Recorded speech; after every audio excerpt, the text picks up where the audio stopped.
Hello, everybody. It says we're live here today on Wednesday, November 20th. We're just going to do a mic check really quick. And if you can hear us, that's perfect. We want to make sure you can hear us. You can hear us. Not yet. Not yet. We haven't had the go-ahead yet. Oh, okay. We're just making sure everyone can hear us for Industry Innovators today. Yeah, perfect. We're going to just do a quick minute check here. Make sure we're all good. Thank you for joining us. Awesome. Okay. Welcome, everybody. We're here for, again, Wednesday, November 20th. It's 11 a.m. Mountain Standard Time. My name is Mackenzie Henniger, and with me today is Nicole Carey. We're in the same place. We're in the same place. Yeah, not doing this virtually today. No. So we're in together. We work for the HR Advantage. And when I say we have an amazing team behind us. But today we're tackling maternity and parental leaves and how to handle those the right way. So we'll dive right into it. This is about an hour and a half, and we're asking throughout this entire webinar that you ask questions in the chat. We do have a moderator on our team with the HR Advantage who will be sending those along to us at the very end so that we can tackle some of the questions you may have. So let's get right into it, Nicole. Perfect. All right. So again, I'm going to open it up with you, Nicole. Tell me a little bit about yourself. Maybe if nobody knows who's watching us. No one knows me.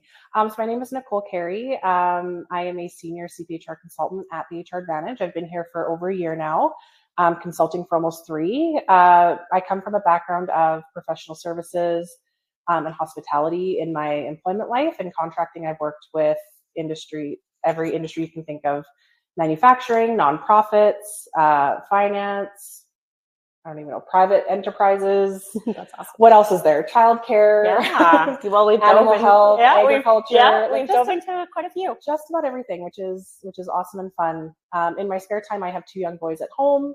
My husband and I help out with our very small family farm operation in Stavely, cow-calf operation. We like to spend time outside with our dogs. That's awesome. A lot of fun. There you go. Thanks, Nicole. Mm-hmm. Well, again, I've known Nicole for quite some time in both the industry of human resources, but in just mutual connections. And I was so thankful that she came in just over a year now, started with the HR Advantage. She is obviously as well a senior CPHR professional, and that is such a great not only designation, but value added to our team. And myself, I'm Mackenzie, and I'm owner and CEO of the HR Advantage. And as much as I love to go, I'm an owner, I quite honestly couldn't be where I am today without my amazing team behind me. And more specifically, I started this business just seeing the need within our rural and small to medium-sized enterprises within those rural communities specifically, needing HR or business management professionals to help them either scale or just get into their practices. And so started the HR Advantage up with 1 client, and it's quickly scaled, and hence why we have an amazing group of professionals behind us now. Again, I'm at home. I have a husband and 2 wild children, little boys, same age as Nicole, and it's been a great experience to have not only a business, but seeing it flourish with these team members behind it as well. All right, we're going to get into it.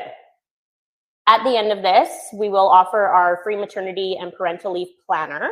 This is a giveaway, and this is typically a resource that many people would be looking for as a brand new manager or a business owner, but it's going to guide you into what you need to put into place in order to ensure that a leave is handled properly. There's a transition period, and that all roles and accountabilities are handled while that person's gone or away from the work site.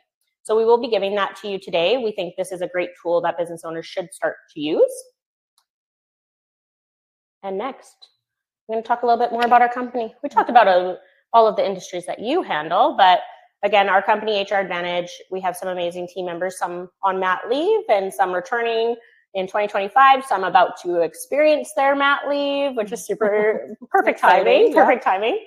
Yep. So our company, and I always say our because I am led by a great group of professionals behind me, but our company at HR Advantage, we support typically small to medium-sized enterprises of groups 200 or less. And it could be in any type of industry. So as Nicole touched on earlier, it could be agricultural, manufacturing, retail. We can keep going. Childcare, nonprofit, veterinarian, vet care. We have this amazing experience that we don't have to do the same thing every single day. Every situation is unique. Every work site's unique. And I think that's what makes our team pretty well oiled and happy. It's just the fact that we can experience all these different industries every single day.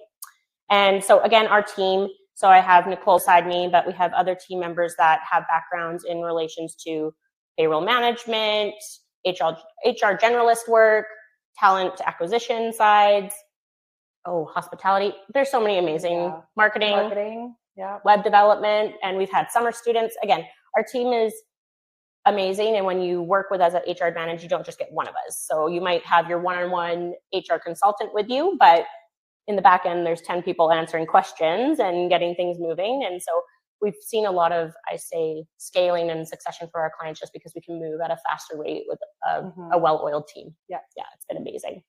And so our mission, again, is to serve small to medium-sized enterprise clients with customizable solutions. And we'll learn about that today, but we are very solution-focused in every effort when we're carrying out our functions with a client, and everything is custom. No work site's the same. I couldn't put my thumbprint on. No day is the same. No day is the same as well. And people aren't the same. So again, our mission can look different for what we go and achieve with one client versus the next, but it makes it very exciting. All right. So a little bit about me. That's myself in that photo with my dog in front of a very overgrown old church, but that was taken back during my first maternity leave. So a little bit about my leave story and why you should even care to listen to me as an HR professional is my first, so I have 2 children. My first, I took 10 months with my first, and I was in a very awkward situation where I didn't have childcare. I didn't have an opportunity to return back to the worksite because there was no spots available. I'm living in a rural community about 35 to 40 minutes from a city center that would have childcare, and I was put into a situation of find childcare or I might not be able to go back to work. And so right around that time of, I believe my son in that photo, it would have been June, like around 6 months, we had the fortunate opportunity to buy an old church and renovate it into a daycare space. And it's been amazing for not only our community, but it's also for another business owner who's operating out of it, has been able to scale another location and fill that as well in a neighboring rural community. So we've seen quite a lot of succession with that daycare space. And quite honestly, it was out of selfishness of I just needed to go back to work. And it really scared me back in post-COVID time of I can't go back to work. Is my employer going to welcome me back? And I ended up going back at 10 months because, again, we had the daycare ready to go. COVID restrictions kind of lightened up. So my son was able to go into daycare. And that was kind of my first journey on my first mat leave. I did unfortunately struggle and have a pregnancy loss quite far along in a second pregnancy.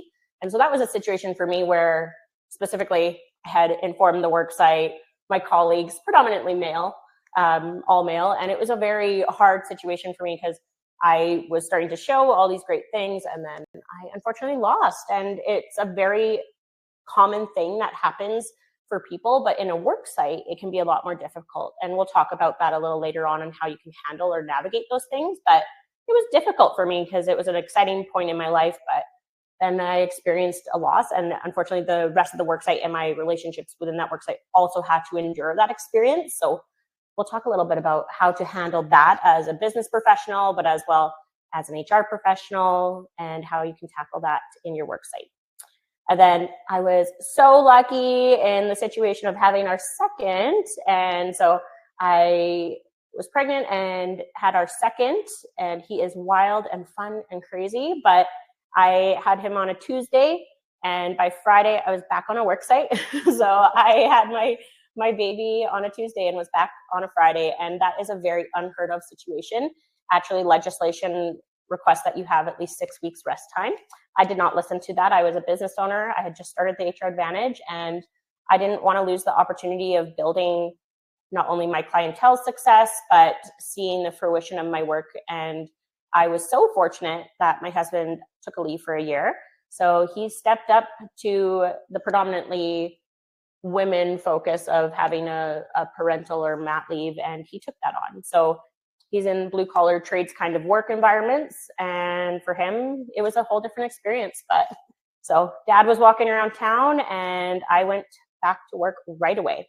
I'm so fortunate with my clients that I do have and continue to obviously support through our services that they were there with me through it all. So that's a little bit about my leave story. I've had 2 children.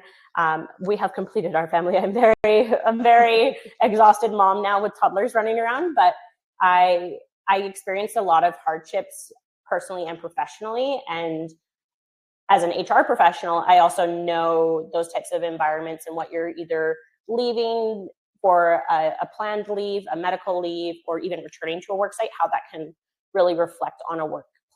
So I'm very excited to speak today, but that's a little bit about me. Thank you for letting me share. And now I'm going to turn it over to Nicole and let you chat. My leave stories aren't nearly as exciting. I was definitely not on a work site 4 days postpartum. I took a 1-year leave with my first. And I guess the reason why that's noteworthy, it was like prime COVID times, like Mackenzie kind of touched on. And we weren't sure what the world was going to look like. Fortunately, I was able to find private childcare. I was living in the city at the time, so it was easier, but it is a struggle even in, especially in Alberta, but like even in, across the country and even in larger centers to find that childcare. I had sort of in the back of my mind anticipated taking 18 months, but again, the world was just turned upside down and we adjusted and I went back after a year.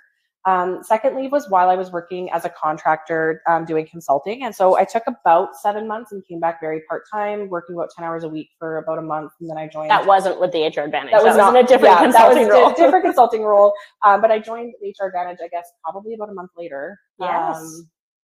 And have been kind of full bore ever since, which is fine and good and exactly what I wanted and to keep busy. So you came back part-time when you had your second. Yeah. And so now you work anywhere between 3 to 4 days a week. And you've kind of kept that consistency now, returning back from.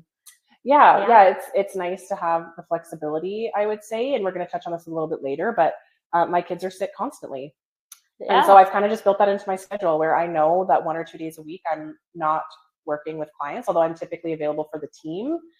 For support, which again is another amazing part of the HR Advantage, is if you're working with me directly, you have 9 other people behind me that can pitch in if I'm off.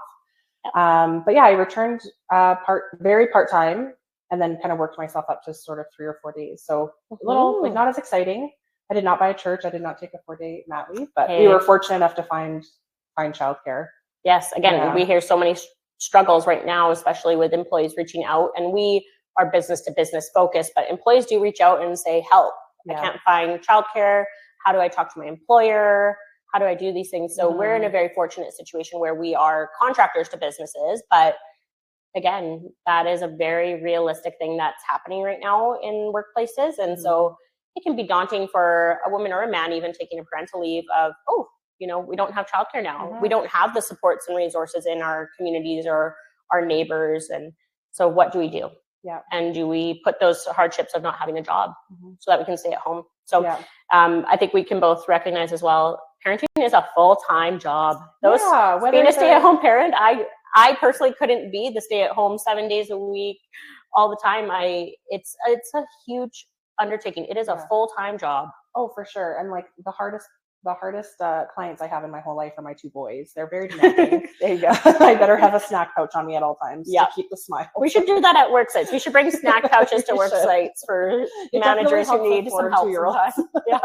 Hey, that could solve the world. Communication and snack pouches could save the world. So obviously you've heard just a very small glimpse of our leave stories, but we've experienced very unique situations, I would say, in our leaves and within our families, even in our continued roles right now at HR Advantage. And so we're really excited to speak on this. We get multiple questions. And as women in a workforce, I find that we get them posed quite honestly a lot more to us versus a male HR professional. And that's why we're doing this. We're trying to educate and create that environment of community over competition. This is extreme information thrown at you in this time period.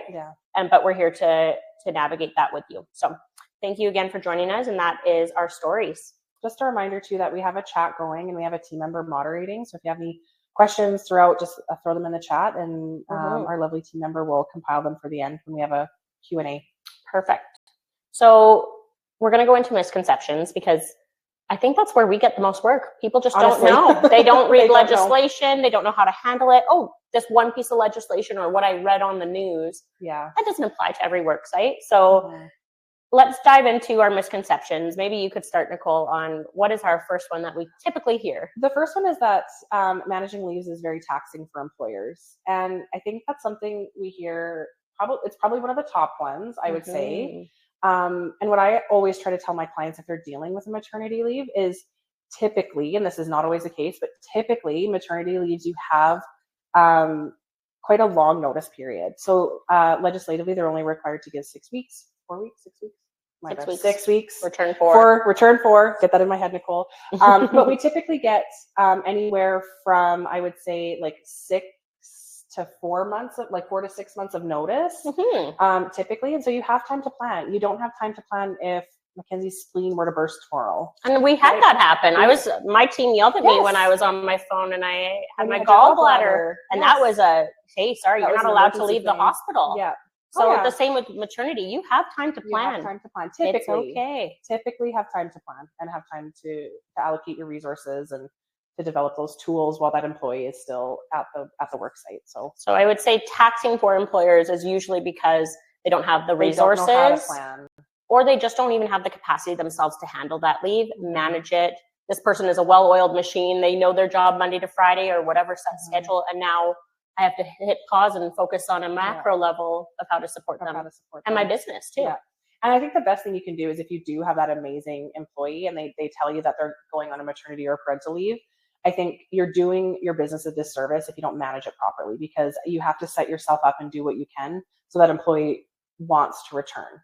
Because they don't have to return to you. They don't have to return to the workplace at all. So just build them up and work through it effectively. And so give yourself the best chance of success to having that amazing person back. Exactly. Best case scenario. Exactly. It's a misconception, but if handled right, it can really benefit your business. Yeah. The next one is benefit plans. And so benefit payments more specifically, this is one that almost, I would say, 1 in 2 employers are not aware of. And if they don't have an HR department or they do not have a person who is up on Canadian human rights legislation, they're not going to know this. And more specifically, and when I'm talking benefit payments, so if I pay 50-50, if I'm a benefit holder and my employer pays 50% and I pay 50%, you do not have the right as an employer to enter into a protected leave and say, hi, Mackenzie, you now have to pay 100% of those benefit premiums. That is what you have to do. You do not have that right. We've seen situations where unions, and more specifically medical unions, they do have those provisions very tight. And I've had quite a lot of union employees reaching out, but more specifically, the payments, you cannot penalize your employee going on leave. I cannot say you now have to pay all of this 100% premiums because you're not actively working for me. And so benefit payments, you cannot change the terms. If I've entered into that leave paying 50-50 premiums, I can consistently continue that 50-50 premium. The payment structure is one thing where you might have it coming out once a month or every other week, but also being a bit more cognizant of saying, hi, you now have to dump $5,000 before you go on your leave, paying your premiums. This is what it would cost you in a year. You can't do that. It's a very, quite honestly, financially tolling situation to put on a family going on a leave. But benefit payments specifically, and I want to be very clear on that, you cannot then penalize your employee and ask them to pay full premiums going on leave. And they are entitled to those benefits. So medical, dental, pension, RRSPs, these are benefits in a worksite and they are entitled to them entering a leave. And I would also just add to that, this isn't necessarily on the premium payments, but just the benefits in general. We've run into issues where clients in the past, their employees going on leave did not want to be part of the benefit plan because they didn't want to pay the premiums. I would just say refer always to your broker if you have one, or speak to someone who's familiar with the details of that plan. We've run into situations where the employee left the benefit plan well within their right. The entitlement is that it's offered by the employer at the same level and rate that it was while they were an employee working. But we ran into an issue where the employee had a hard time coming back on the plan because they had developed a chronic illness while they were gone. Right. And so it affected their short-term, long-term, and death benefits that were. And they usually have to go for a full-blown physical when they return. That's exactly what happened. And it was a lengthy process, and their premiums went way up, where they wouldn't have gone up if they had kind of stayed on that plan. So not only with the premiums, I would just say refer to a broker, someone who's very familiar with the fine print of your specific provider and that specific plan that's being provided to you. Yeah, perfect. And again, benefits are not a scary thing. They are a great retention tool. So use them to your benefit as an employer. Yeah. But the next one, we hear this all the time, is that pregnant employees are useless. And I'm gonna call out our lovely team member who is going on maternity leave shortly, within a couple of weeks.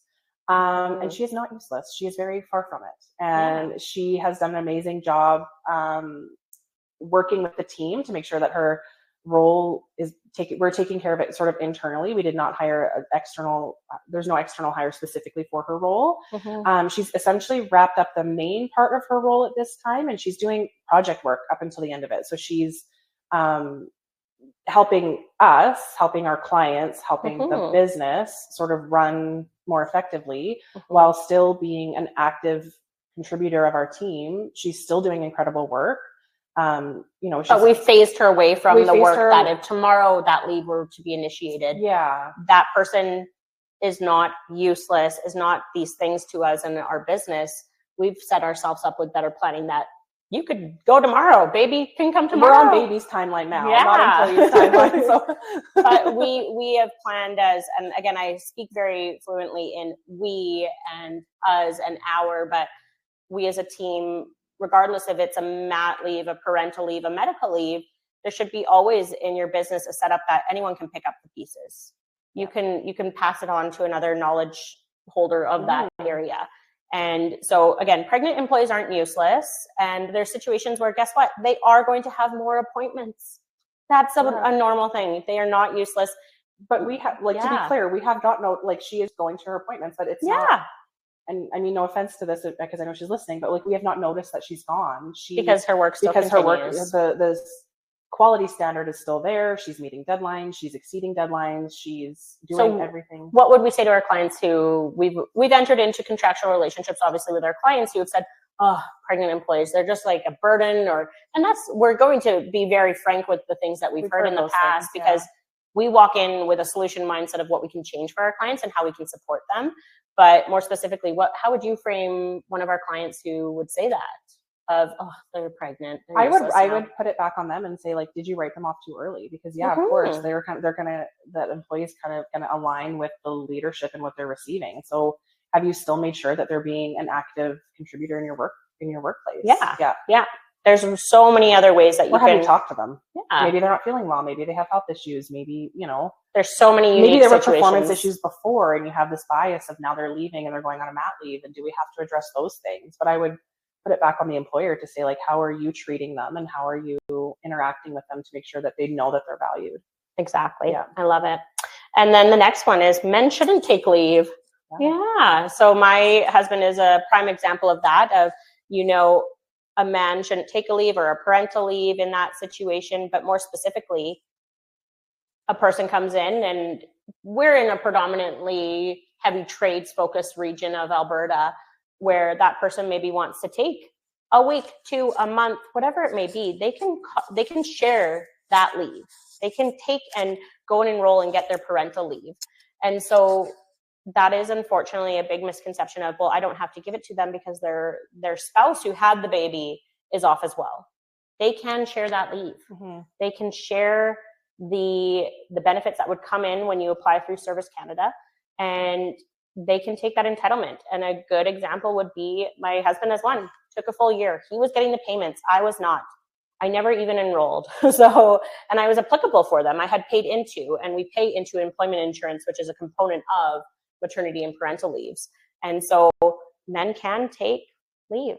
And they should if it works for their family. It's not up to the employer to decide what works for each individual situation. Exactly. Yeah. And there are different situations where they need to be there because of things that happen during birth or recovery process. So we will talk on the transition back and forcing an employee back, because quite honestly, that is another area, but we will focus on that later and how you can do that with both parents in that situation.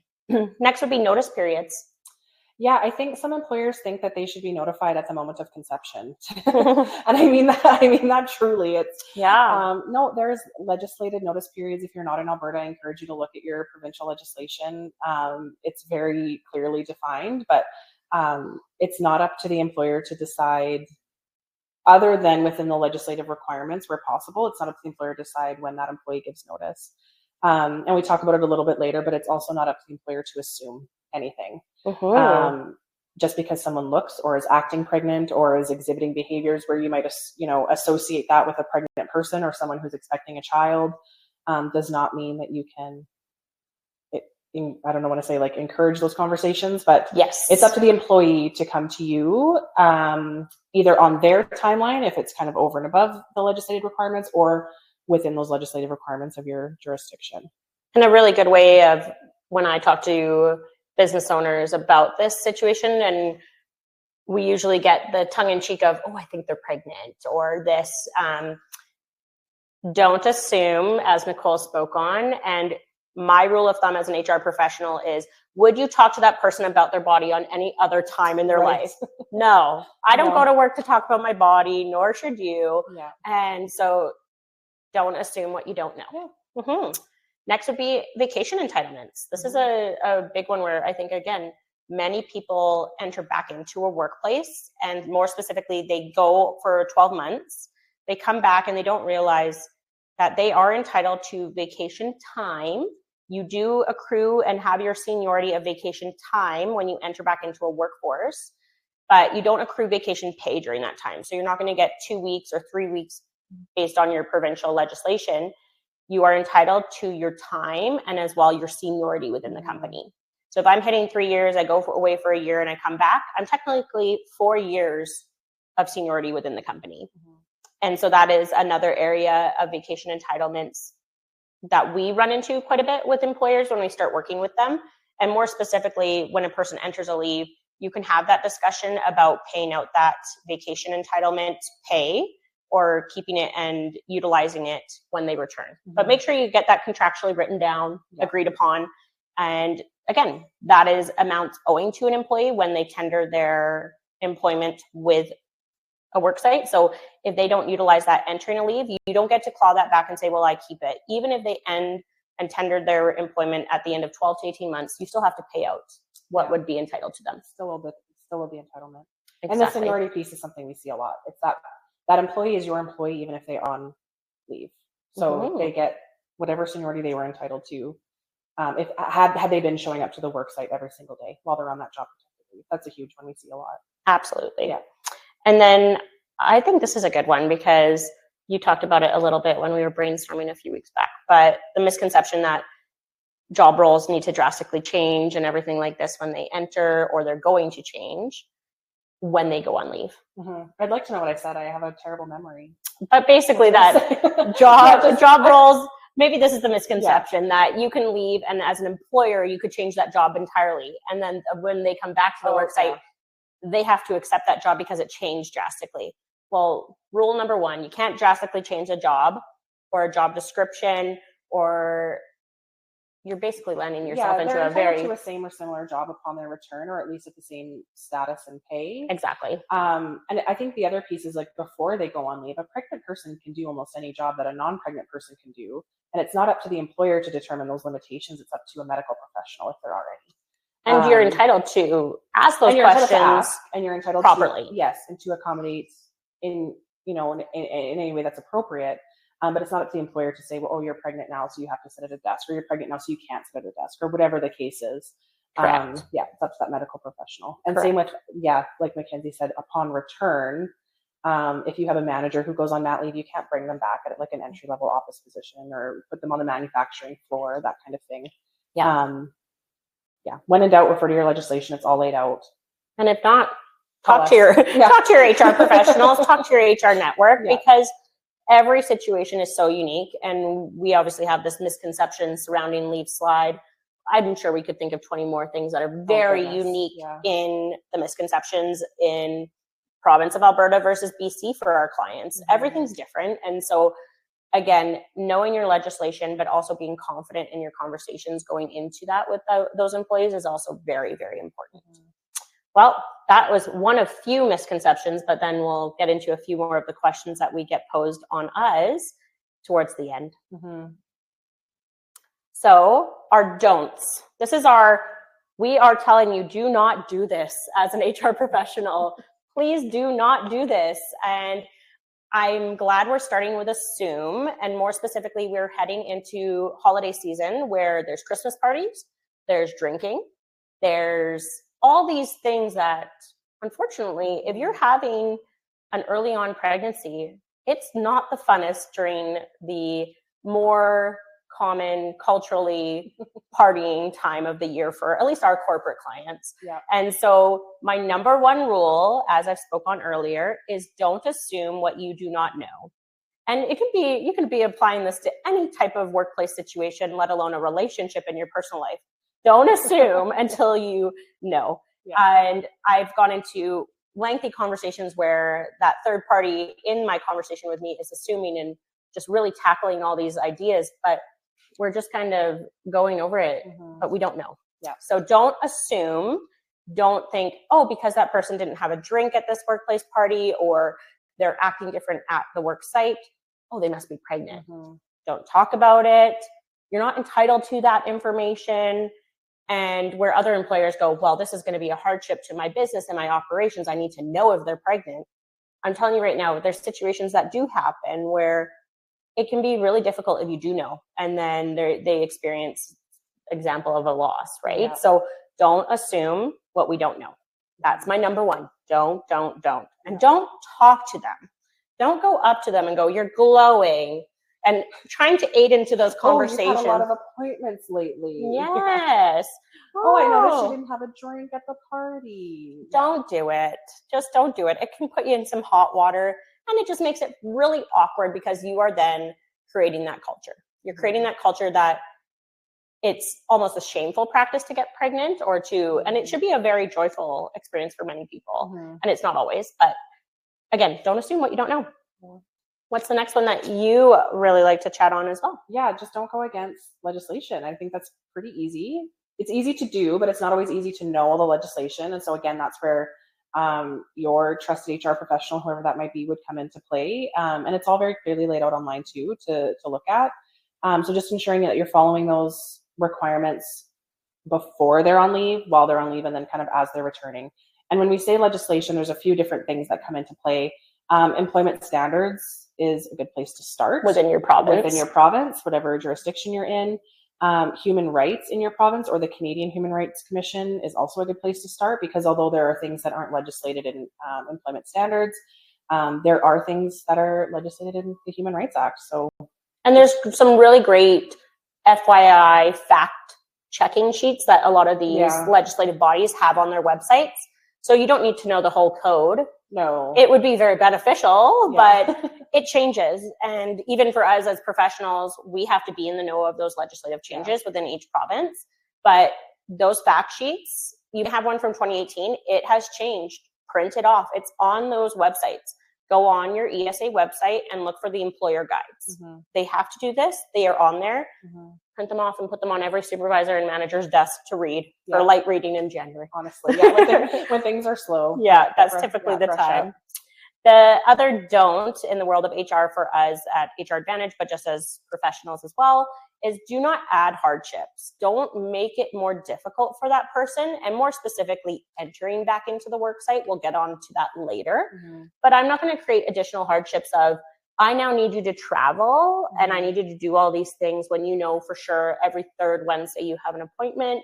I'm going to add hardships of putting some really stressful above your roles and responsibilities projects onto you. I'm going to make it more difficult and not include you in those projects. That's another thing, is penalizing an employee while they're still actively working on a work site. And it can become quite apparent to a person experiencing either entering a leave, again, parental or maternity, that I'm being penalized. I'm not given these opportunities because I'm 6 months pregnant. And obviously there are situations, business operations wise, if there's a client that needs that continuation of services right around that pregnancy leave, but don't penalize and add those hardships just because they are pregnant. Exactly. Yeah. And what would be your last one that we wanted to touch base? Just the last one is force. And so that goes in a couple different ways. Again, don't force them on a leave early. Don't force them to come back. Don't force them to do anything during their leave that they haven't already agreed to. And we'll touch on that a little bit later as well. But just work collaboratively with the employee, work within the constraints of the legislation where possible. And when I say that, and again, we're going to touch on this a little bit later, Mackenzie had a situation where an employee at a work site that she was consulting at, she collaboratively worked with the employee to put her on an early medical leave before her maternity leave actually started. And that was again, a collaborative process between Mackenzie, the employee, and a healthcare provider. Yes. So she wasn't forced out. It was for the safety of the baby and the mom.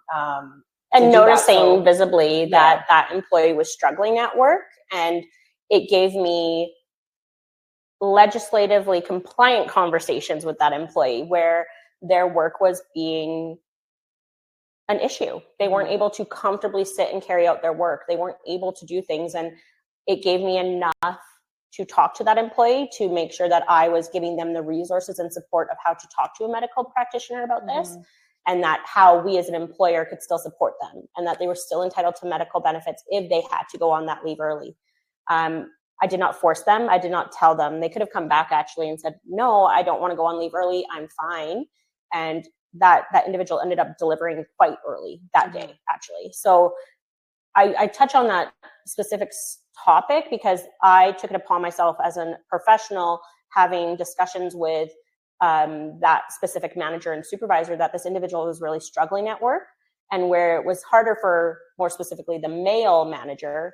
I was able to have the guided conversation and documented conversation to not only support the employee, but the employer as well. And in the end, it was done properly. It was done compliance and with compassion. Yeah. So don't force people. And you will see people who don't want to be at work when they're at the end of their pregnancy. I sure didn't. And so, but you don't have any right to force them. Okay. And there's a lot of others. But let's talk about sensitivity to those situations again. So this is going to be a great one. And you say it quite honestly to a lot of our clients who are asking questions about mat leave or pat leave, but babies don't plan. No, babies don't plan. There reaches a point in a pregnancy where you're on baby's timeline. Yeah. And we mentioned that before in terms of our team member, like right now we're in crunch time and it's baby's plan, not ours. And so that's where kind of addressing the leave early and often is amazing. So you can develop a plan and work through contingencies before someone might be forced to leave because baby showed up early. Baby's ready to party. Ready to come out. Yeah. There you go. But we experienced that specifically with a client in the province of BC where we thought that individual, and part of a leadership team actually. So again, very important role to a worksite, very vital actually. We had direct relationships, and we still do. That person's on leave. We're not tough. We are very excited for that person to come back because again, we developed such great relationships with our clients and their teams. But that person had baby's coming right now. And I think it was almost a month in advance, or even. I think it was a month in advance of her leave date. So it maybe closer to 6 weeks of baby's due date. Yeah. So there was obviously a transition period and an awareness period, but the employer did not expect to get a text saying, hey, I'm having a baby right now 4 weeks in advance. So the employer had a plan. Yes. Because they had worked with that employee going on leave throughout her pregnancy, and they had, I believe that the replacement was already there. Yes, just that transition period. Yeah, the transition period was obviously cut quite short, but the plan was there. They did everything that they were supposed to, and again, you kind of leave it up to baby to babies don't care about your policies. They sure Employers, they do not. All right, so now we know. Don't just focus on that date and go, I had them up until the 15th of this month. You might not. Yeah. So just being a bit sensitive to that situation. Another one, again, I touched on earlier in the previous slide, was medical leave. So you may have a person who, a medical practitioner, I was in high blood pressure for both my kids. Maybe it's just because I'm in the world of HR and people make my blood pressure go high some days, but I was put on a medical leave as well with my second in more or less a stress situation. But I didn't have any control over that situation. I had a doctor in an ER saying you need to go on medical leave or else you're going to have your baby right now. And I did not want my baby right then because that baby was still cooking. So again, medical leaves are usually instigated by, I shouldn't use instigated, but initiated, thank you, from a medical practitioner standpoint. But then there's also mental health situations surrounding leaves. And so there's so many different avenues and specific situations that we can't just touch on and cover in one slide, but medical leaves can start prior to entering into the parental and maternity leave coverage that you would normally go into,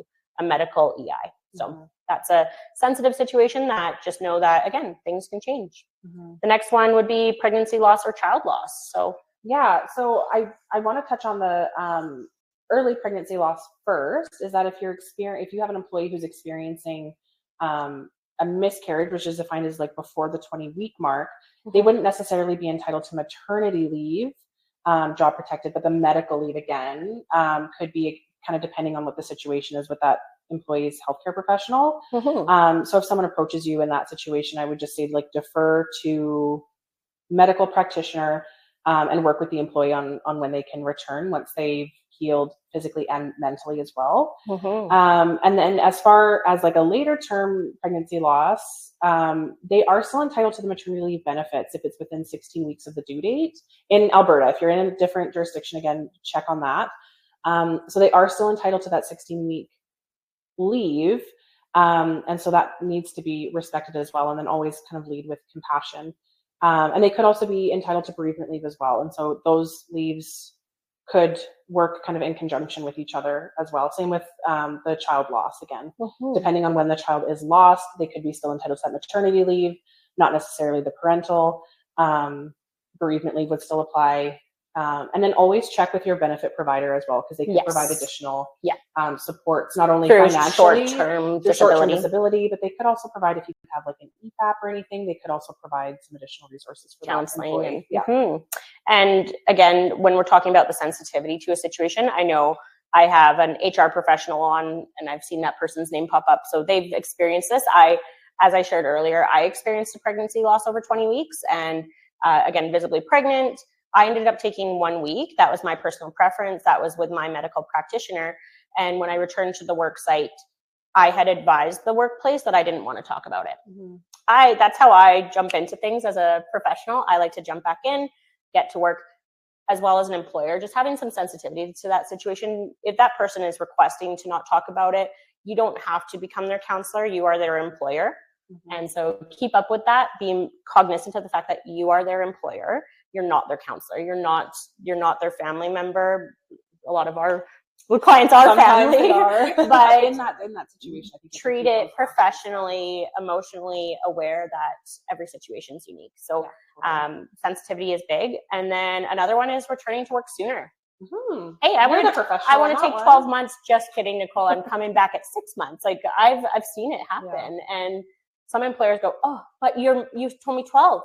Well, I actually am going to give you my 4 weeks notice and I'm coming back in 4 weeks. That is sensitive situation where you go, oh, I didn't, well, no, I planned for 12. No, you gave me the legislative notice of what I needed and I'm coming back in 4 weeks. So that is another sensitive situation where we'll talk a little bit more about contractual agreements and how that can protect you as an employer, but that's a big one. Yeah. Okay. We're doing good. We're getting through a lot of info today. Through it a lot, yeah. So I've titled this as best practices for effective leave management. There's going to be a unique practice for every situation as we've spoke on, but one that we at the HR Advantage and how we talk to our clients is always leading with compassion. Can you speak a little bit on that, Nicole? Yeah, and I would say this applies to almost any situation that you're dealing with an employee, but specifically, obviously, with leaves and more specifically with maternity and parental leaves. Always lead with compassion. Always put the person first over the employee. It'll serve you to the point. I mean, we talked about not becoming a counselor, and obviously you want to draw those boundaries, but it helps with your retention. It helps with your employee being open and honest with you. I have had situations at client sites where they maybe weren't as compassionate leading into it, and an employee who was pregnant was kind of trying to hide appointments or kind of game the system a little bit because they didn't really feel supported. So I would just say, like, if when in doubt, lead with compassion and be that, safe space that they can come to and discuss things with. And it can only serve you in the long run. Honestly, they are more open to working with you. They may be more open to returning after their leave. The team feels supported, and your culture turns into. I was going to say that echoes and it kind of reverberates into the rest of your team. And if you have other people who are family planning or whatever the case may be in their personal situation, they now see, oh, Sally was supported. Now I can feel better about coming to my employer if I am ever in that situation. Exactly. Yeah. And so you touched on that again, not being a counselor, but having those compassionate conversations and those avenues. One area that I really strive for is one-on-one planning discussions and making sure it's consistently the same supervisor or manager. Yeah. And so those lines of communication don't get translated poorly, but start having those sit-down meetings. So if they announce that they're pregnant and saying, hey, I am pregnant and I'm anticipating to go on leave here, don't wait till the last month to start having those conversations.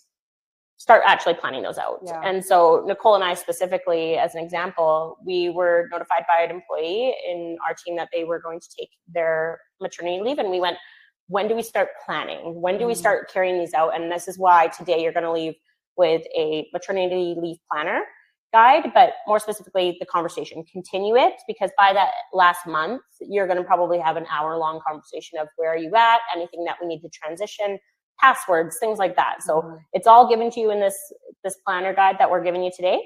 And another one is just utilizing your employment resources. So yeah, just a follow-up on the planning discussion. Something that just popped into my head was my first mat leave. I did one-on-one planning with my direct supervisor, who I directly reported to. But we also communicated that to the rest of the leadership team. So that again, if I happen to take a leave early and my boss was gone, the whole team kind of knew what the status was, although they weren't directly involved in the planning process. It was communicated to them. So if I left early, John could have picked up and he could have grabbed this task, and Sally could have picked that task. Like it was thought out, I guess, in that way. And so just because it's one-on-one doesn't mean it has to be a secret either. I think where it makes sense, you can include other members of the team as well to support and to know the plan. Absolutely.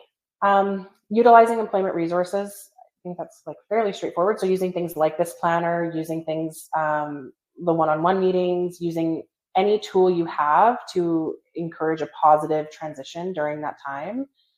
Again, that can only serve you in the long run, creating a positive transition, which kind of leads into that next. Well, again, going on leave or even returning, and we'll talk about coming back from leave, but it should be a positive experience. It shouldn't be a hardship to your business. And that's where, for example, HR Advantage, we try to strive and create processes and systems that are going to support the employer for years to come.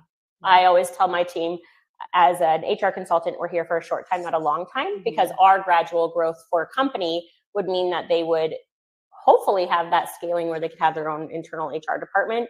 But let's create a positive transition for that employee and for, again, even in 3 years from now. So again, those are some focuses just for best practices of what you can start doing.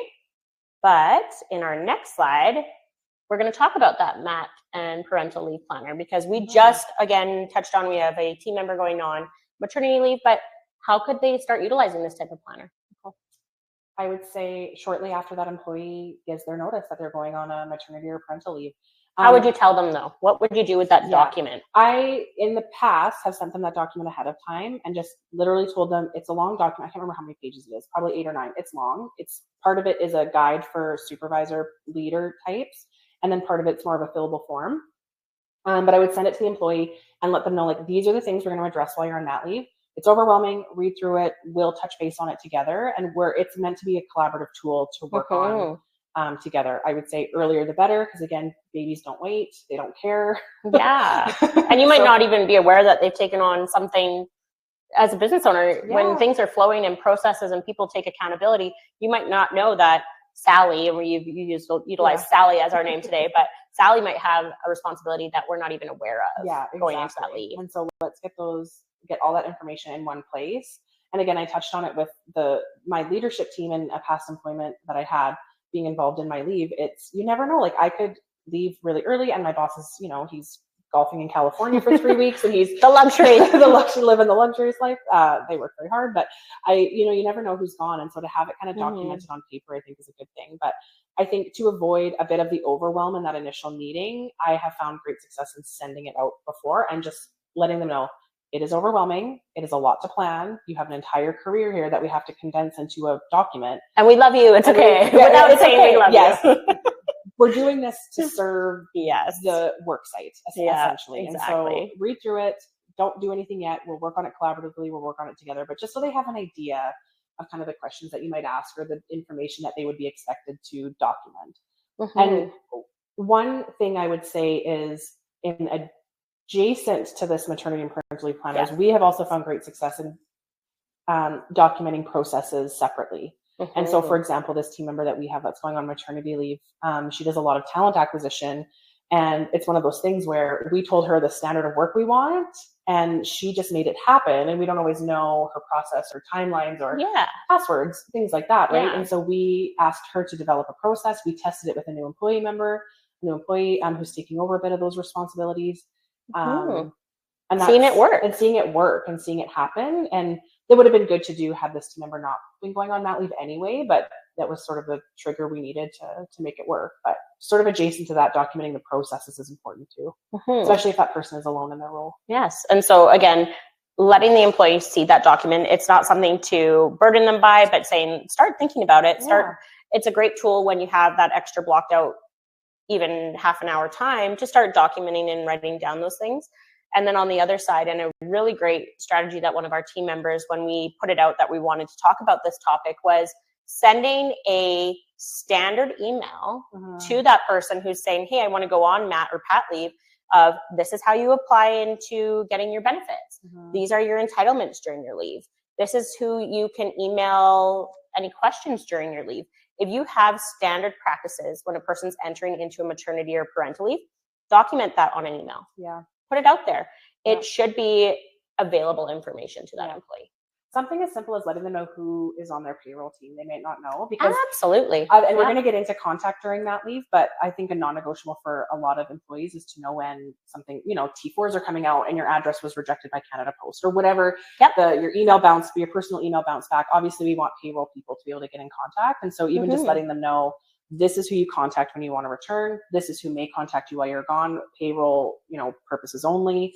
Letting them know what things look like while they're on leave, generally speaking. And then again, like using this maternity and parental leave planner to determine what the employee feels comfortable with otherwise. Because there are practices when you go on leave that, as an employee who's gone on a maternity or parental leave, and this is under the Human Rights Commission, they are entitled to know about the happenings of work as it relates to their job. And so if they've had a change in their job, in their role, responsibility, they're entitled to those things. If it's meetings and consultations, they're entitled to those things. However, not every employee is the same. And so this leave planner, and Nicole touched on it, it does ask that. It asks, what type of communication line do you want? Do you want that during leave? Do you not want to be contacted at all? Because I have a girlfriend right now on leave. She doesn't want to be contacted. She's like, nope, I am not involved. I am in the thick of parenting right now. I do not care about work right now. And then other people who are wanting an email once a day, well, that's a little excessive. However, what works for your not only your role, your company, but can you duplicate this for every single mat leave is also another question that we would put back on our businesses. So again, really excited you guys are going to get this at the end, and then we'll also attach it, and we're going to upload this webinar. So if you get the email, you'll also get that leave planner, but please utilize it. If you have questions about it, even shoot us an email to hello@HR Advantage Services. We would be glad to help you. We have a full team who are very aware of these types of plans. So, all right. Next into it is returning back to work. Okay. I've gone on leave. I'm gone. Sayonara. I've been gone for 12 months, 18 months, you name it. And again, I'm entitled to that. But how can I make an effective return to work? So I'm going to let you chat about who contacts who. The employee. Leave it up to them. Do not contact them while they're on that leave. And not only is it's just like a little bit icky, I guess, as an employee who's on leave, to have an employer contact you and ask you to come back to work or ask what your plans are. It also puts hardships on your brain. It does. It's if you're not ready to come back, if you're not in that mindset, if you don't have the appropriate supports to come back. It's up to the employee to give that notice to return. So leave it into the employee's hands. They're not required to tell you how long they are gone, and that's kind of in the form as well. We have an anticipated return date section with a note saying employee is not entitled to give, they're not required to give this to you, but they may choose to. They also may choose to change their minds. They may choose to take less time, more time, not come back. And just leave it up to the employee to contact for sure within that time frame. And I have a great situation, and not great actually for a business, but so we have quite a lot of employees that reach out to us because they know that I was quite vocal when I first started HR Advantage about entitlements during maternity and parental leaves. And it's more of an education piece. I love to educate both sides in HR world when we go and enter even into a business. By leading with that education and knowledge piece, it can definitely help in a lot of mitigation of conflict management. So when it comes to leaves and who contacts who, I'm giving an example. We had an employee who reached out to us, and they were around that 10-month mark, and the business had reached out to that employee and said, when are you coming back?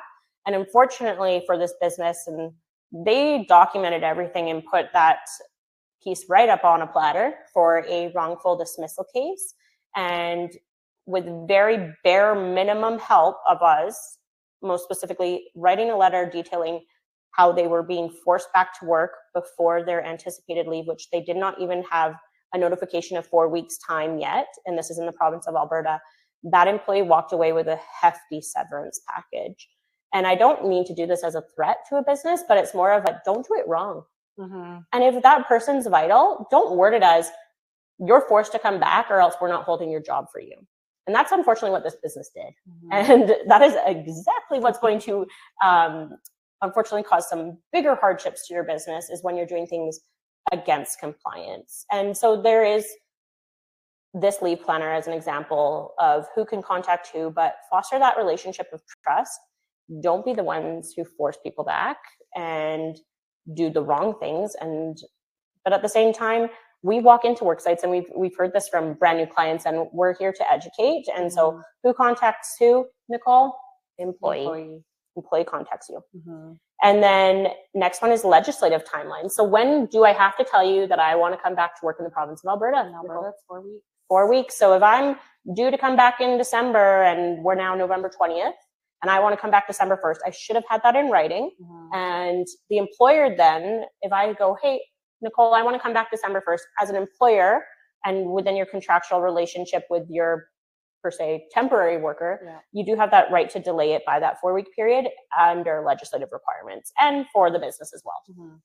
Again, 4 weeks return time and 6 weeks prior to leave.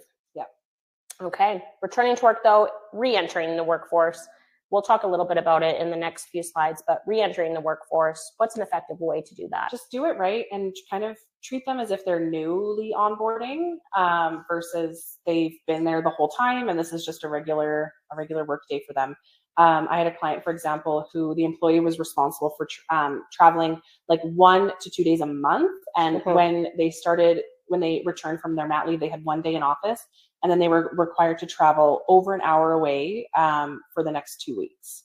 And so that was something that was really hard on that employee in order to manage, especially with a toddler at home, and effectively managing that return to work. And so doing it appropriately, doing it properly, and onboarding them as if they were new. Tell them about any staffing changes, employee changes, role changes. Is there a new code to the door to walk in so that they can get there on their first day? Your key got changed. You can't get into the building. You like to come in at 7 and no one's here because we've decided we're changing to 8 a.m. Right. You name it. Yeah. And I think as well, and you touched on it, but don't expect that person to just hit the ground running and be as though they left and they're back the next day. They've just been gone for 12 to 18 months, even possibly extended leave. Don't treat it as though they are ready to go and they're ready to travel. They were doing another job for that leave time, another full-time job where they're responsible for another tiny human and potentially other humans and large humans in the forms of our husbands, for example. Exactly. It's hard. It can be hard. Yeah, exactly. So reorientating them back into the workforce is such a great, again, retention strategy, but as well as just your workplace culture. Yeah. I would love that. If I heard every business made it an exciting time to be back and you have to go through it, maybe you've been there for 5 to 10 years, guess what? You get to be treated like brand new. Yeah. Yep. I love it. And they might not have known things before their leave. People forget this policy or this benefit thing or whatever the case is. Like that's always a good thing to have a refresher. Mm-hmm. Yeah. Yep, exactly.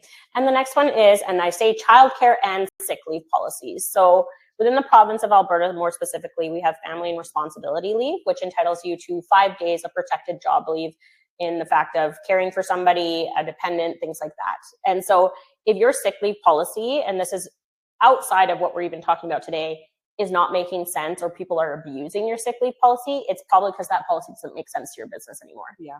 And every business, I would say, Nicole, that we work with, some way treats their sick leave policy to a benefit of them, or it's changing where if it's in relation to this type of sick, they get 3 paid days. And some people can't afford that within their business, but review your sick leave policies, because we know for a fact, and daycare life, daycares are cesspools. So when you return back to work and that little baby is off to that world, they are sharing everything, getting sick. And kids are rude. They pick their noses and then play with toys. Like they're, but again, it's not even just kids get sick, but sometimes you might have to be responsible for other dependents in your life. And so outside of even just mat leave and pat leave, look at your sick policies, see if they reflect your benefit plans as well.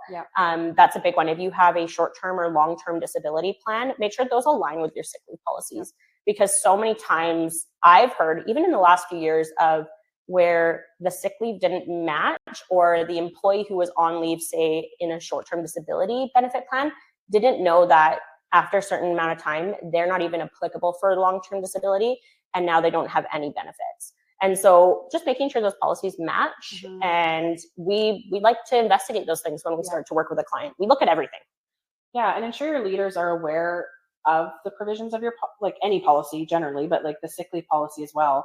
If they're the person that's going to be overseeing that returning employee, they need to know the what's outlined in that policy, so they can effectively manage not only that returning employee, but any employee, and making sure that the process is fair across the board, and just to make sure it's being effectively handled, because people are entitled to their sick time. It's a job protected, just like any other leave per se. But it's just unpaid. It's just unpaid, and it operates a little bit differently. But then I would just to say, like, a policy doesn't negate leadership. You still have to have that leadership imposing it and making sure that the policy is just being followed through on every level and consistent with each consistently.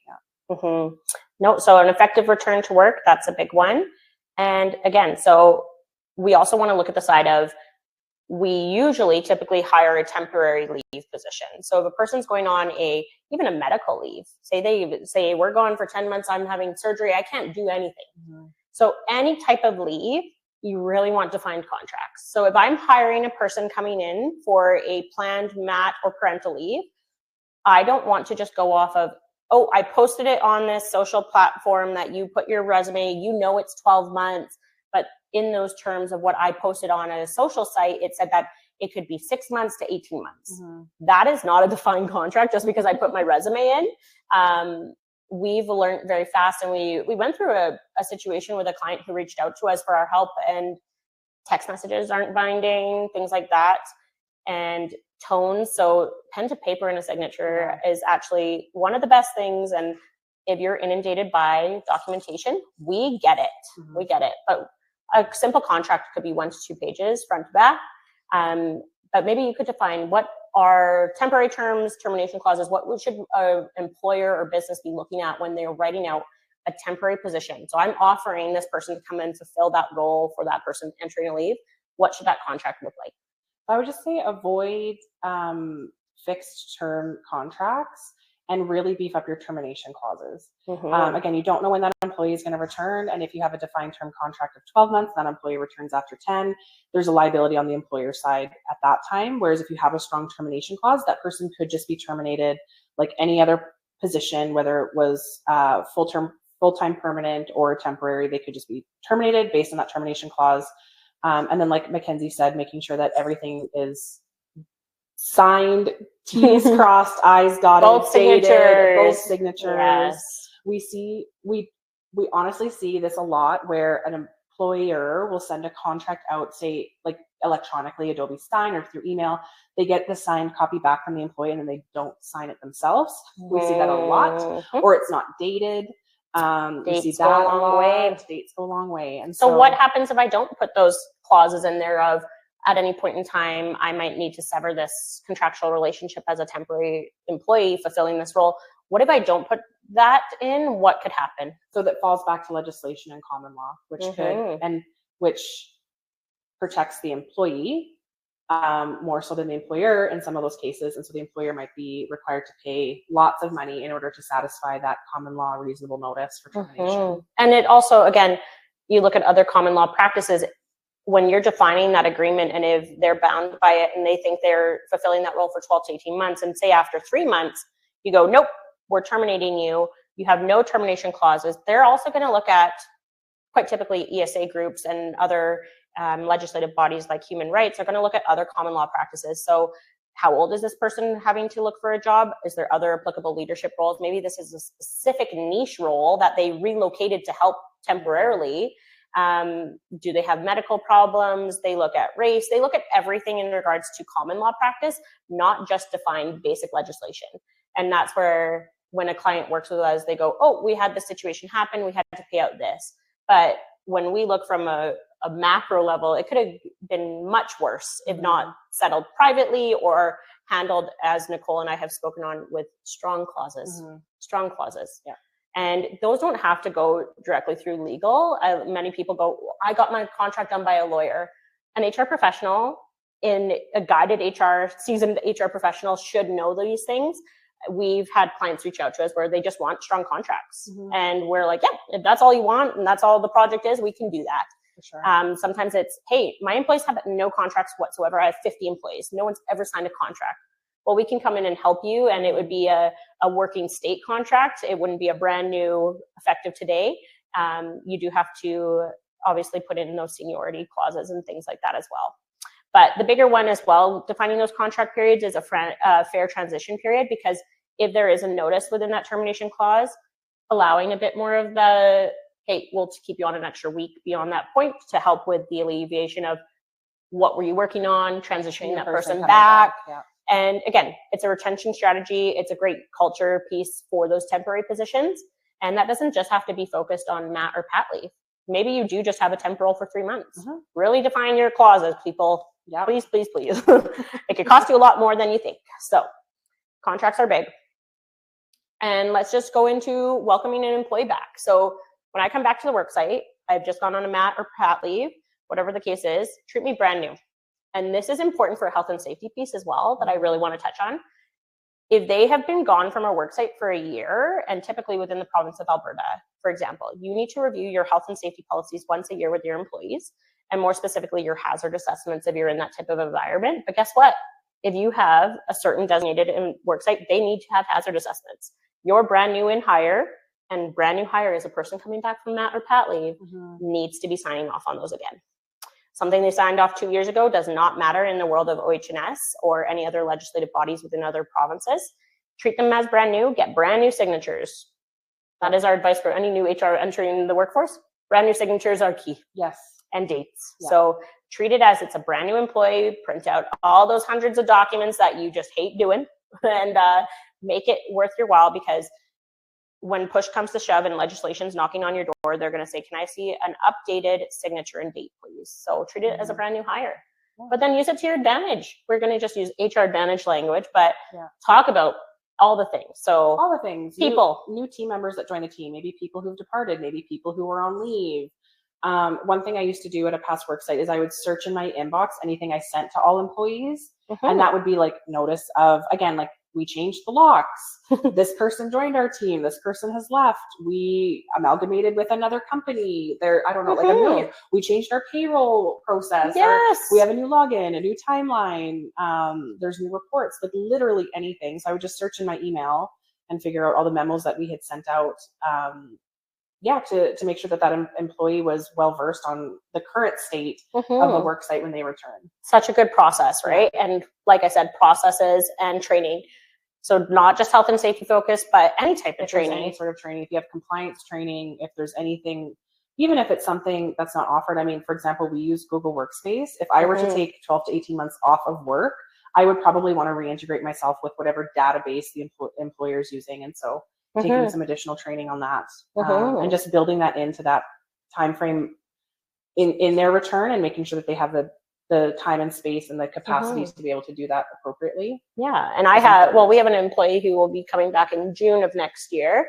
And so right around that May time, and this is because this individual has had the conversation with me and wants to come back that date, would I then send and say, when you come back, your first week would look like this type of training. So that they also know that their first week is integrating them back into the work site. It's not go, right. Be stressed, try to figure it out, get your brain back into that work setting. So again, train them properly, but train yourself as a professional. Yeah. What would you expect? What would you want? What do you deserve? Give that to your employees and train back the work site. Not just mat or pat leave, any type of leave. Yeah, totally. Oh, we're doing some good time. So before we get into question and answer of anything that might come up, and if there are questions in the chat, that's lovely. But we're going to go into some questions, and I'm going to phrase them how we've seen them come through. Some of them are a little tongue-in-cheek, but that's what we're here for today. We're here to... They're all real. Yeah, they are all real. And we hear so many times before these types of questions are normally posed to us, Nicole, of don't judge me, but... And that's where we have to have our brains of, sometimes this is a knowledge item where we have to educate a person. Other times it's, you are going to get in trouble if you continue that practice. And other times it's, yeah, I understand how that type of question could be asked, and it's on a brain. So many times we are not trying to belittle or make any type of business that we walk into feel as though they don't know. Yeah. We're solution focused. Exactly. I think we won't judge you unless you know better and keep doing things the wrong way, I guess is the first Yeah, we give you all these resources and tools and support, and you continue those practices. That's when we're going to be angry. There's like a touch of judging there. But never when we're walking in and these types of questions are posed to us. No, absolutely not. No, and the relationship only works between us and our clients if there is that sort of trust. It's like, don't judge me, but don't judge me, but we serve tequila at our barbecues, or whatever the case is, right? We have tequila Tuesdays. Send us the invite. No. This is what you need to do to protect yourself as an employer. But we can't help you unless we have that information. So just, open and honest relationship. We have a lot of fun client sites, but we walk into them, and this is why I love the work that we do, Nicole, because we walk in and every work site's different, every question's different, and you leave just sometimes giggling and other times going, they are so worried, but they have it together. They just don't have it documented. Yeah, totally. Or like, this is a good training opportunity. I bet the team has never heard of this thing before. It's always usually when it's an education piece, and I know we're getting into the questions, but when we get into an education piece for employers, I typically, when I'm educating a person, it's usually, get this other supervisor in here, get this other, they need to know this. And I find it so funny as an HR professional, and we get the privilege of, again, working with so many different clients and work sites, but by the end of it, you have people huddled around learning because they just don't know their rights as an employer or how to handle a unique situation. For sure. Right? So, all right, let's get into some fun questions that have been posed to us. So, Nicole, what if the person is so key, I need them back before their leave? I need them back before their leave. I have a project. I want them here before their leave. So I'd say like no person is so crucial that you shouldn't be able to operate without them. And so that employer needs to look internally to figure out what they need to do to fill the role before they're gone. That would be the proactive approach. But if we're doing it reactive like this, I would look at the team and say, what is the task that is so crucial that needs to be done? Because I'm not reaching out to Sally. She's still on her mat leave. And you can't force that person to come back just because they're in a leadership role. Exactly. And so our answer is, what if we're turning it back going, what is so crucial that other team members can't take it on? And yes, there are clients who absolutely will continue to only reach out to one person, but don't get yourself into hot water and reaching out to that person and saying like they need to. It's ride or die. You need to come back to us. And they don't have to in that timeline. You do not have to force them back. So your answer is no. No. No. Get the job done for sure. Support the business. Exactly. And support the work site. But if you have one amazing person, you should have a whole amazing team that you can look at and say, like, this thing needs to be done. I'm going to look at someone else. And a great thing that we do internally at HR Advantage, again, we've talked, we have 6 sick kids. We have things that happen. I have an older family member in care, and sometimes that means dropping everything and going to a senior home, right? Like that is a reality in my world right now. Even as a business owner, I shouldn't be so crucial that any of my team cannot find what I'm working on, know where I'm at on projects. We utilize a tool internally to track everything. But everything should be accessible so that if tomorrow I need to be gone, regardless if it's a baby or pat leave or any type of leave, the pieces can be picked up. And if you're going, oh, I can't do that, let's start slow. Let's start working with our HR professionals by documenting people's jobs, documenting processes. We have team members that can help you. And so that's where probably we would step back and go, what's the root cause here? It's not the person we're training to work. Is it people, process, or training? That's always how I focus on things. Is it people, process, and training? And if we can't handle all three of those things, then there's another issue as well. Okay. Another fun question we get. My employee cannot find childcare and they can't come back to work full time. So they left, they were a 5-day-a-week employee. Maybe let's say they live in Edmonton or Calgary, Alberta, and they can't find childcare. What do I do as an employer? So it's right around that 12-month mark. They sent me an email or message saying they can't find childcare. What do I do? So that is still protected ground, like the family status, and that childcare piece is still protected ground. So you're still required to work and accommodate that employee. I would set up a communication, return to work sort of plan.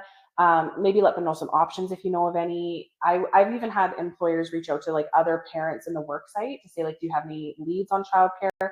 Do not offer your own family, or yes, you are an employer. You do not offer and say, I need you back. I'll give you my wife or a family member to babysit your kids. Don't do that. That's not sustainable, first off.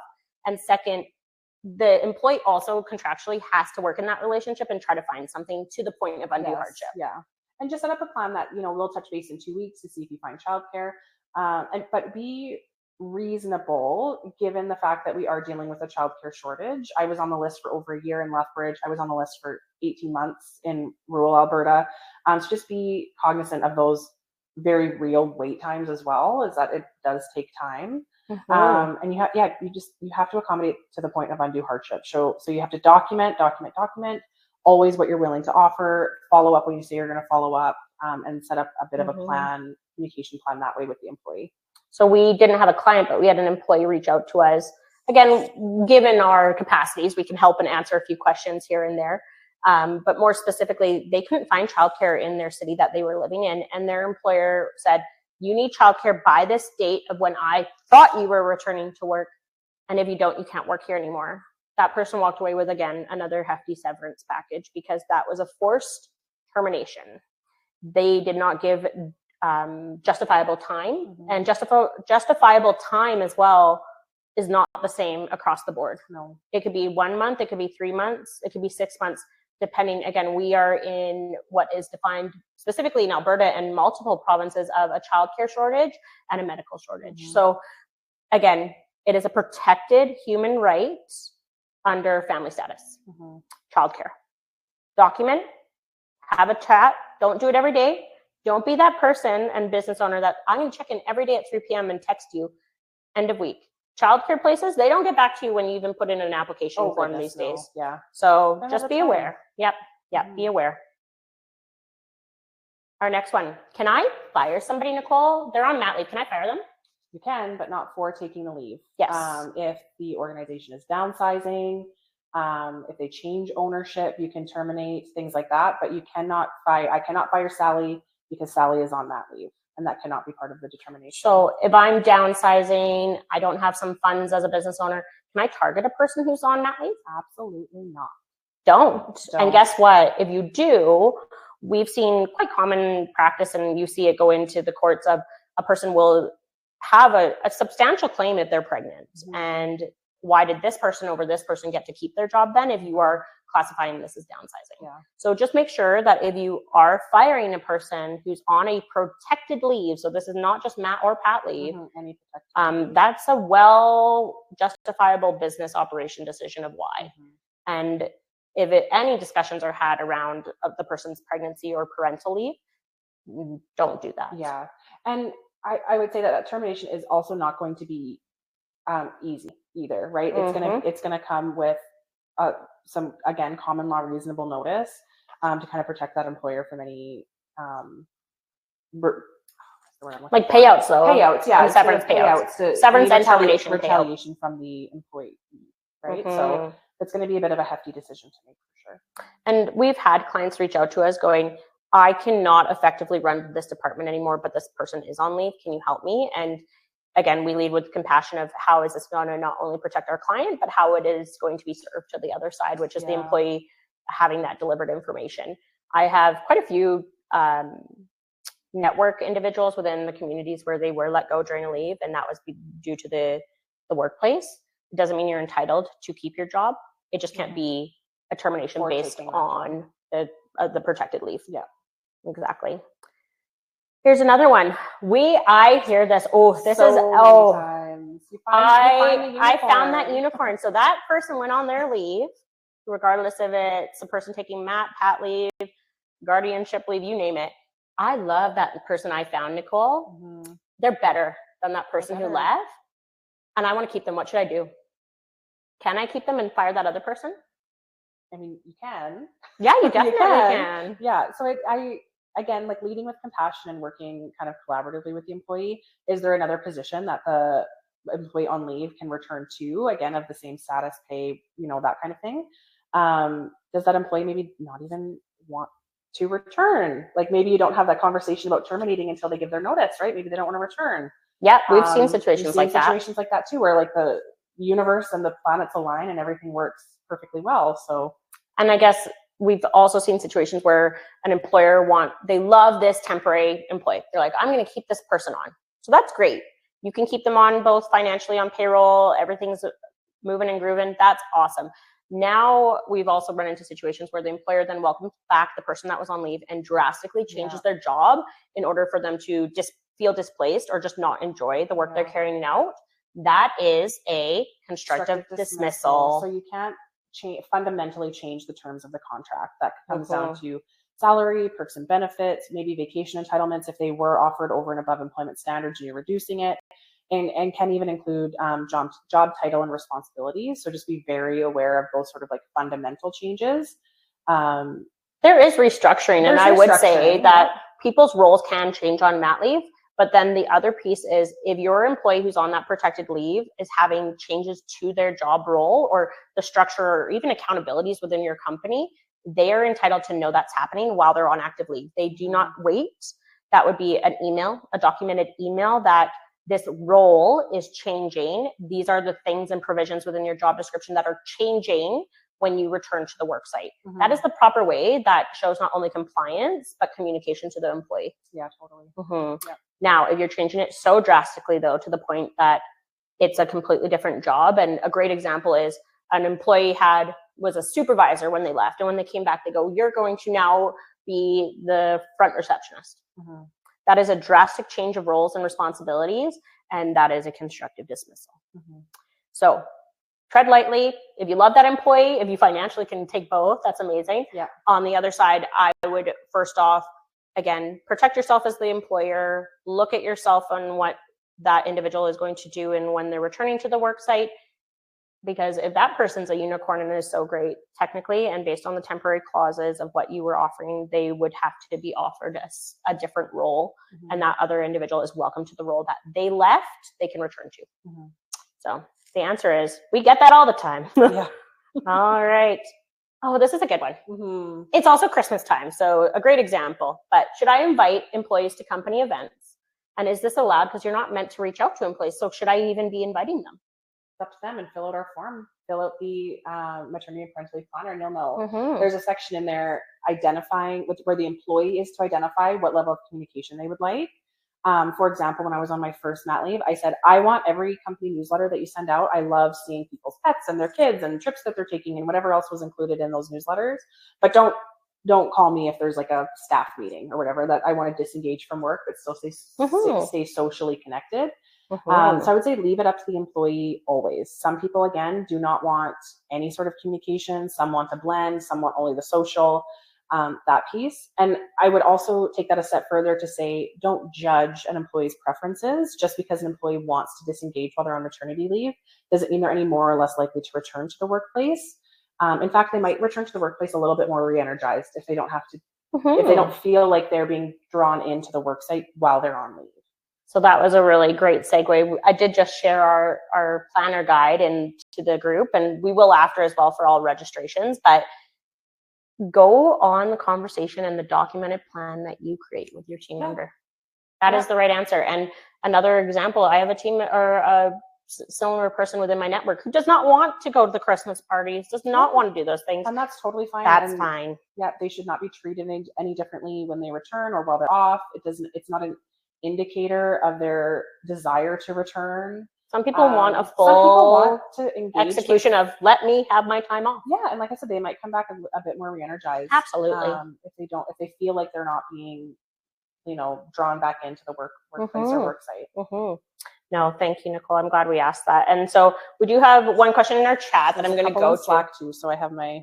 Perfect. If you don't mind asking one of those right now. Are there any resources or programs employers can offer to make the transition smoother for new parents? For example, I used to work for an employer that offered a gradual return to work program. So short answer is yes, there's lots of resources. There's maternity leave planners, or leave planners, I should say. You can structure almost anything, especially on that return to work, as long as you're maintaining that legislative compliance with the notice period and not contacting. There was this person, I know the person who asked the question, it was very structured when they left, and it was very well documented that you have this option when you return, that you can work hybrid this amount of days, you can work part-time this amount of days, and it's a gradual structured return. So I would say reach out to an HR professional to help build the plan, but you can, I hate to say you can almost make anything work, but you truly can as long as it's communicated and as long as you're maintaining that legislative definitions of what's appropriate and what's not. I did have a question come in personally to our HR Advantage socials, which we don't watch all the time, but a person returning to a worksite who needed breastfeeding. Yeah. And pumping, specifically pumping. So first off, formula is so expensive.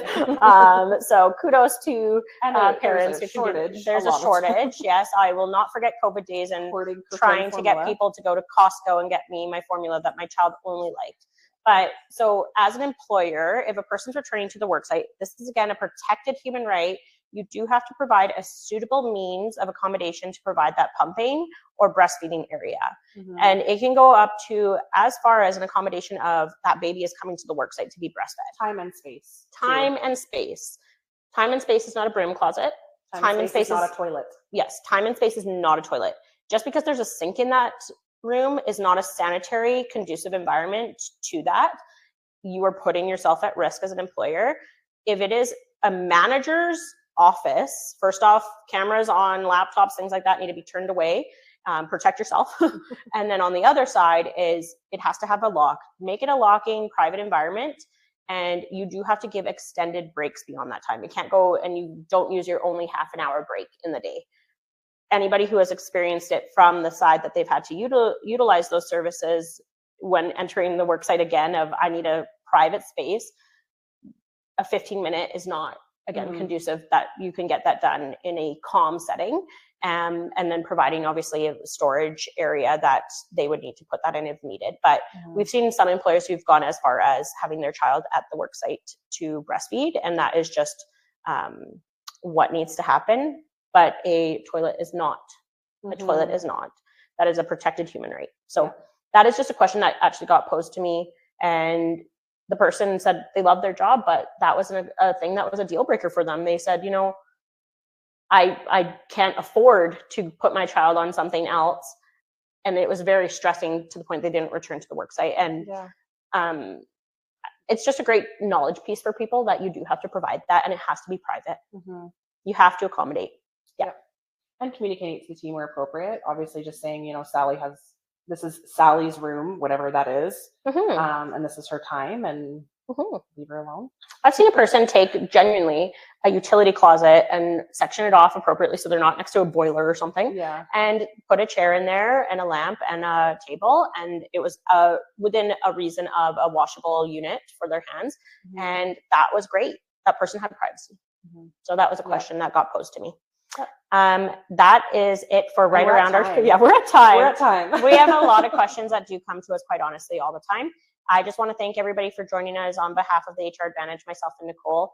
You can reach out to us anytime. We have, again, outstanding group of team members behind us. We have not only project and on-demand kind of request work, but we do have retainer packages that are suitable for small to medium-sized enterprises.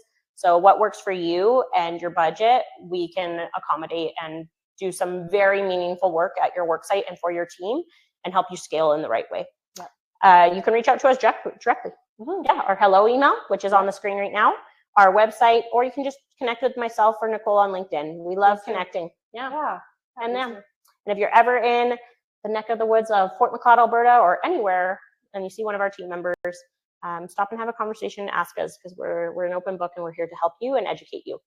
So thank you again. If you've watched this webinar or even the playback, you've taken the steps forward as a business owner or as a management professional to better yourself, to educate yourself, and we're leaving a bit more educated today.